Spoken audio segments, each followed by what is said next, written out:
If you've reached this lab, you'll know, and probably done a little bit of research, that time of death in part can be determined if there's a body in the woods, for instance, on what bugs are present and when that individual had become deceased.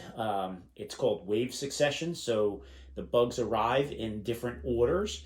There are basically first responder bugs that get there first, and then the slower ones get there last. But on our website, we've got a picture of 5 bugs there, and you have to figure out.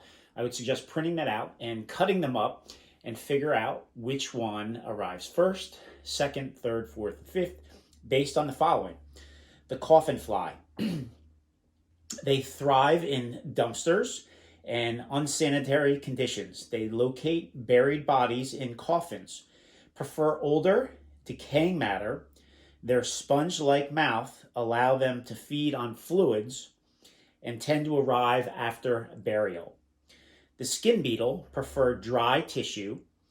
They're known for feeding on bones, and they prefer bodies at later stages of decomposition.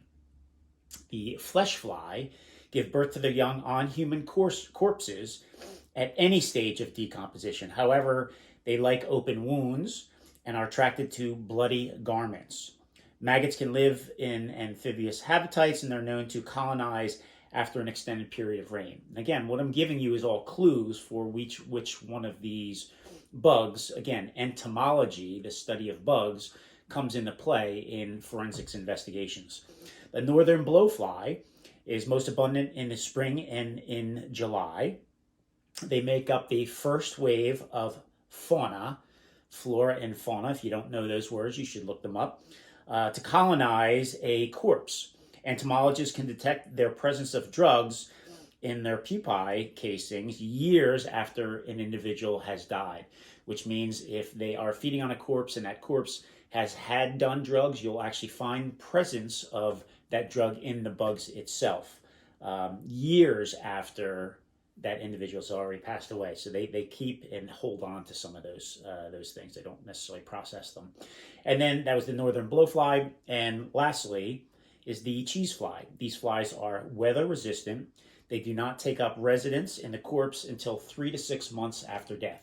So what your job is to figure out which bug arrives first, second, third, fourth, and finally fifth. And I will give you a clue that the bigger, fatter, slower, out of shape bug probably arrives last. But that's just your clue for the day. Hopefully you'll figure it out and email us for the results.